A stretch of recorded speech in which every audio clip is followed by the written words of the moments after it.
നമസ്കാരം സാറേ. നമസ്കാരം ഡെനീസ്. അപ്പോൾ നമ്മൾ ഇന്നത്തെ ഏലം കൃഷിയെ പറ്റിയുള്ള ഡിസ്കഷനിൽ നമുക്ക് മറ്റെല്ലാ മൂലങ്ങളെയും പോലെ തന്നെ പ്രോട്ടീൻസുകൾക്കൊരു മനുഷ്യനായാലും മൃഗങ്ങളാണേലും സസ്യങ്ങളാണെങ്കിലും പ്രോട്ടീൻസിന് വളരെ ഒരു പ്രാധാന്യമുണ്ട്. അപ്പോൾ ഈ പ്രോട്ടീൻസ് അതിൻ്റെ ഇമ്പോർട്ടൻസ് അതെങ്ങനെയൊക്കെ ചെടികൾക്ക് ലഭ്യമാക്കാം, അതിൻ്റെ ഗുണങ്ങൾ, ഇതിനെപ്പറ്റി നമുക്ക് ഇന്നത്തെ വീഡിയോയിൽ ഡിസ്കസ് ചെയ്യാം. ഡെനീസ്, നമ്മൾ പറയുവാണെങ്കിൽ നമുക്ക് പലർക്കും തെറ്റിദ്ധാരണയുണ്ട്.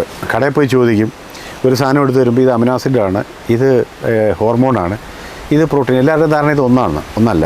പക്ഷേ ഇതിൻ്റെ എല്ലാം അടിസ്ഥാനം ഒന്നാണെന്ന് വെച്ച് കഴിഞ്ഞാൽ നോക്കുമ്പം ശരിക്കും മൂലകങ്ങൾ കൊടുക്കുമ്പോഴാണ് നമ്മൾ നേരത്തെ പറഞ്ഞതിന് വിട്ടാൽ ഈ മൂലകൾ ഗ്ലൂക്കോസ് ഉണ്ടാക്കി അത് പിന്നെ അമിനോ ആസിഡ് ഇങ്ങനെ ചെയിൻ മാറി വരുന്നു. ഇങ്ങനെ നമ്മൾ കാര്യങ്ങളൊക്കെ അനുകൂലമാകുമ്പം ഇതെല്ലാം പരസ്പര പൂരകങ്ങളാണ്. ഒന്നിൻ്റെ കുറവുണ്ടെങ്കിൽ ഒന്നിനെ ബാധിക്കും. അപ്പോൾ അങ്ങനെ വരുമ്പോഴത്തേക്കും പ്രോട്ടീൻ എന്ന് വെച്ചാൽ അമിനോ ആസിഡിൻ്റെ ചെയിൻ, അമിനോ ആസിഡിൻ്റെ കുറേ വന്നു കഴിയുമ്പോഴത്തേക്കാണ് പ്രോട്ടീനായിട്ട് മാറുന്നത്. പ്രോട്ടീൻ നമുക്കറിയാമല്ലോ, നമ്മുടെ മനുഷ്യനെ തന്നെ നോക്കുവാണെങ്കിൽ കൂടുതൽ എക്സർസൈസ് ചെയ്യുന്ന ആൾക്കാർക്കെല്ലാം, അതായത് കൂടുതൽ ബോഡി ബിൽഡിങ്ങും വെയ്റ്റ് ലിഫ്റ്റിങ്ങും ഒക്കെ ചെയ്യുന്ന ആൾക്കാർക്കെല്ലാം പ്രോട്ടീൻ കൂടുതൽ വേണം. അപ്പോൾ ശരിക്കും പറഞ്ഞു കഴിഞ്ഞാൽ നമ്മൾ ചിന്തിച്ച് കഴിയുമ്പം ഈ പ്രോട്ടീൻ്റെ പ്രത്യേകത എന്ന് വെച്ച് കഴിഞ്ഞാൽ നമ്മുടെ കോശങ്ങളിലെ തൊഴിലാളികൾ എന്നാണ് ഇത് പറയുന്നത്.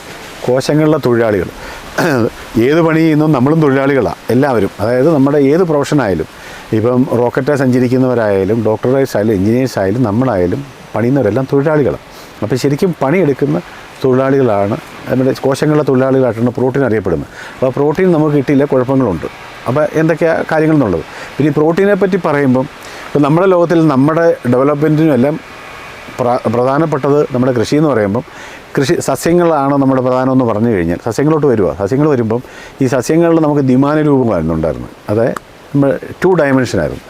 ഇത് ഒരു പ്രോട്ടീനാണ് വ്യത്യാസപ്പെടുന്നത്. RAK1 എന്ന് പറഞ്ഞൊരു പ്രോട്ടീനുണ്ട്.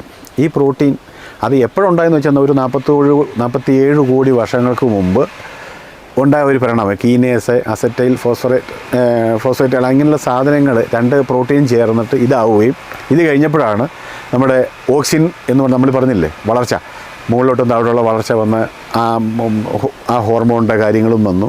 അങ്ങനെ പ്രോട്ടീൻ നമുക്ക് അത്യാവശ്യമുള്ളൊരു ഘടകമാണ്. അപ്പം ശരിക്കും പറഞ്ഞു കഴിഞ്ഞാൽ പ്രോട്ടീൻ എന്ന് പറഞ്ഞാൽ കുറേയേറെ ഉണ്ട്. അഡിനിന്, തൈമിന്, സൈനിന് അങ്ങനെ കുറേ വരുന്നുണ്ട്. ഇപ്പോൾ ഈ പ്രോട്ടീൻ കിട്ടാതെ വന്നു കഴിഞ്ഞാൽ നമ്മുടെ കോശങ്ങളിലെ തൊഴിലാളികൾ പണിയെടുക്കാതെ വന്നു കഴിഞ്ഞാൽ ചില വളർച്ചയും കായ്പിടുത്തത്തിൽ കുറയ്ക്കും. അപ്പോൾ അതിന് നമ്മൾ പ്രോട്ടീൻ കിട്ടുന്നുണ്ട്, നല്ല പ്രോട്ടീനുണ്ട്. ഏതൊക്കെ വേണമെന്ന് നോക്കുക.